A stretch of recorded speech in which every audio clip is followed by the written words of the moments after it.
Up next is Jon Powell. Springtime in Kansas, hunting Mother Nature's fury. Jon's going to be talking about tornado genesis, the how and why a tornado forms, and why where we live provides the perfect recipe for Mother Nature's fury. No, I'm really going to talk about allergies, the fury of Mother Nature in the springtime. I'm just kidding. Thank you. You got to sit down. So right here. Go ahead. This is a picture of kind of what we see in the springtime in Kansas, and these are called cumulus clouds. In this particular storm, I was hunting that day, was in western Kansas. And what I like to do is look at all the technical information, the scientific information in the morning, and with people that are going to go chasing with me to try to teach them about how tornadoes form, why they form. This is a map of what we call CAPE, convective available potential energy. And sometimes you go out and Mother Nature doesn't want to cooperate with us, so we have our own fun. This was in Ness City one time at one of our chases, and somebody that went with me wanted a picture with the tornado, so I said, well, you better take one on this direct store here in Ness City, because that could be the day. But this is how a tornado forms. It's somewhat complicated because the atmosphere is so fluid, and it all depends on if all the right ingredients come together. And we are, like I said in the introduction, we are in the perfect position for tornado formation here in Kansas. This is one of my chase partners. He is my grandson, Zach. He's 10 years old, and he is quite the navigator. And I'll guarantee he's seen more tornadoes than anybody here in this room. So he's probably seen about 15. This is a wonderful cell that we saw in western Kansas a few years ago. This is what they call a supercell. And this entire cell actually is spinning. It's called a mesocyclone. And the reason it spins is winds at different levels in the atmosphere.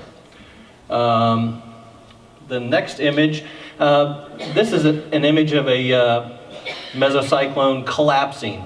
And for a lot of people that might look like a tornado. But it's not. It's a dust cloud, because the actual thunderstorm or supercell is taking inflow, and when it comes crashing down, it pushes out the dirt, and it looks like a tornado, but it's not. This is a inflow from a developing tornado. This was taken a couple of years ago out by Roselle, Kansas, and these are people that went chasing with me.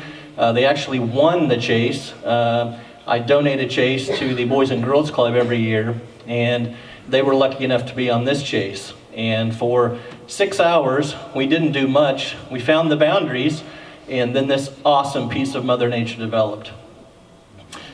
This is it close up. It is an EF4 tornado. It had winds of almost 200 miles per hour, and it was actually the biggest tornado that year to form in Kansas. And we were right there. And even though it took us between 4 and 6 hours to develop, they were quite happy to be on it. You see the little truck right there, the little white truck? That's us.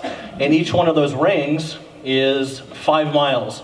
So we were about 10 miles away, and you still saw how big that tornado was. Any chasing that we do or hunting that we do, we are very, very safe. That's the safe position to be on. After that tornado you saw earlier, after it developed and died, another one along this frontal boundary developed, and this was just southwest of Great Bend. You can see it's called the Doppler on wheels, or the Dow, and it's measuring winds in different parts of the atmosphere. This is just another little tornado, which 95% of tornadoes are small, just like this one. And a lot of people are scared of tornadoes. But again, they're not the big, huge monsters that you see on breaking news on the Weather Channel or CNN. They're smaller tornadoes. They can still do damage, don't get me wrong. This is that same tornado. It just kept pushing tornadoes toward Russell. And this is the outer road along I-70 in Russell. And this is called the rope out stage. And tornadoes, when they look like this, they're starting to die. But still, the winds in that tornado were probably about 105 miles an hour. This is an image. I do not chase at night, and I don't recommend anyone chase at night. But it's a wonderful image that was captured, and it shows a double mesocyclone, or 2 tornadoes that had developed, which is a spectacular feat. This is something that you sometimes see the meteorologists show you on TV, the red and the greens. Remember this, green means go. Go, winds going toward the radar, and red is winds going away from the radar. So you can see the curvature there, and that was the massive tornado that killed some chasers.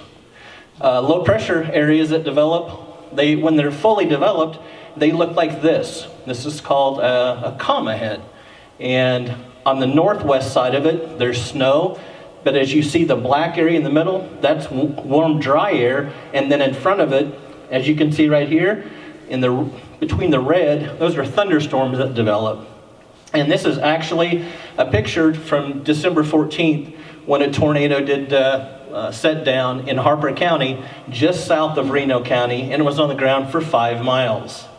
So tornadoes do happen all year round. This is one of my favorite pictures. It's a double rainbow with a funnel cloud trying to develop.